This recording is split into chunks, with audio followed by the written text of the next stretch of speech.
السلام علیکم د سنو پښتونخوا کتونکو ډیر اسماعیل خان ز رضوان مسعود تاسو ته هرکلی وایم. څنګه لکه تاسو ته معلومه ده چې تیر کال 9 مئی ته یوه د دردناکه واقعه پیښه مخې ته راغلې وه. که موږ وګورو نو په دې پیښې کې چې چېرته د شهداو چې کومې مجسمې وې هغو تزویل شوی و، هغه ترڅنګ ریډیو پاکستان پېښور سنټر هم سوځولی شوی او هغه ته نقصان ورسولی شوی و. نو په دې هکله موږ سره دې وخت موجود دی سټیشن ډایرکټر ریډیو پاکستان ډیر اسماعیل خان نجم الحسن صاحب. دوی نه موږ تپوس کوو چې آیا څومره نقصان رسېدلی دی ریډیو سټیشن پېښور چې کوم سینټر او په دې هکله دوی څه وایي.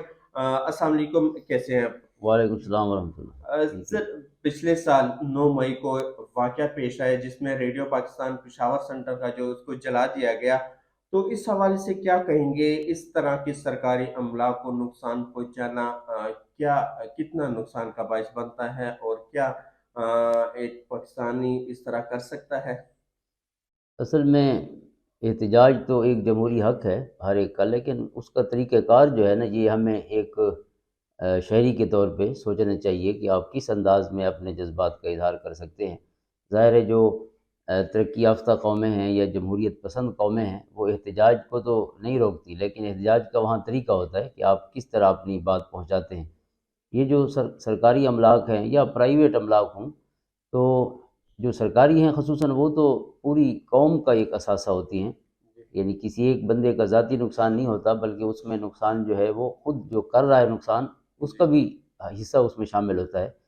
اور پھر جو ریڈیو پاکستان کی ایک عمارت تھی، اب یہ تو ایک بہت بڑا تاریخی اور ثقافتی اثاثہ ہے، ایک ادبی اثاثہ ہے. اس کے اندر جو ریکارڈ موجود تھا، یعنی ان کو چھوڑ کے کہ جو آفیشیل ریکارڈ ہے، تمام جو آفیسرز رہے ہیں وہاں اتنے سال سے، بہت پرانا پاکستان کا سب سے پرانا ریڈیو اسٹیشن ہے، تو آپ خود سوچیں کہ کتنا ادب وہاں پہ، کتنی ثقافت، کتنی تاریخ موجود تھی آڈیو ریکارڈ کی صورت میں.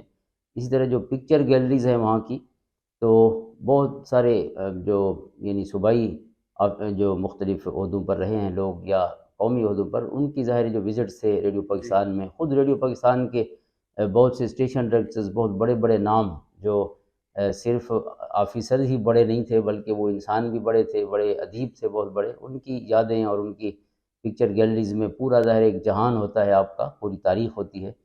تو یہ پورا ریکارڈ بھی اس میں ضائع ہوا. پھر آڈیو ریکارڈ ہمارا ایک تو جو پرانے اسکول ٹیپس ہیں ان کی صورت میں ہوتا ہے وہ سب جل گیا. پھر کمپیوٹرز میں ظاہر شفٹ ہوا تو کمپیوٹر بھی بہت سے جو عام تھے وہ کمپیوٹر بھی جل گئے، تو اس وجہ سے یہ نقصان بہت زیادہ ہوا. پھر جو عام آفس میں استعمال کی چیزیں ہوتی ہیں جیسے فرنیچر ہو گیا، ٹیبل کرسیاں ہو گئی، اس طرح کے جو سامان ہے وہ بھی ظاہر ایک اہمیت رکھتا ہے، 1 روپیہ بھی جو ہے وہ عام ہے. پھر گاڑیاں بھی جلائی گئیں.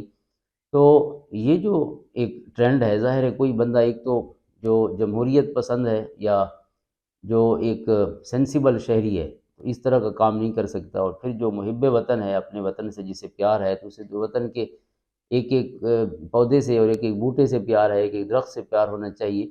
اور یہ تو اتنا بڑا ایک اثاثہ ہے. اور پھر ریڈیو پاکستان جو ہے اس نے تو پوری اس کی تاریخ ہے کہ اس نے نیشنل انٹیگریشن کی بات کی ہے، اس نے اب قومی یکجہتی کی بات کی ہے، اور پھر ادب کی بات کی ہے، ثقافت کی بات کی ہے. جو بھی مقامی ثقافتیں ہیں، اب یہاں ہم ڈیر اسماعیل خان میں سرائیکی ثقافت ہے، پشتو ثقافت ہے، تو ان کا نہ صرف یہ کہ ہم ترویج و اشاعت کے لیے، ان کے تحفظ کے لیے کام کرتے ہیں، تو یہ تو ایسا ہیومن فرینڈلی ایک ادارہ ہے کہ جس میں کسی قسم کا اس طرح کا اس کا کوئی کردار ہی نہیں ہے کہ اس کے ساتھ کوئی نفرت کرے.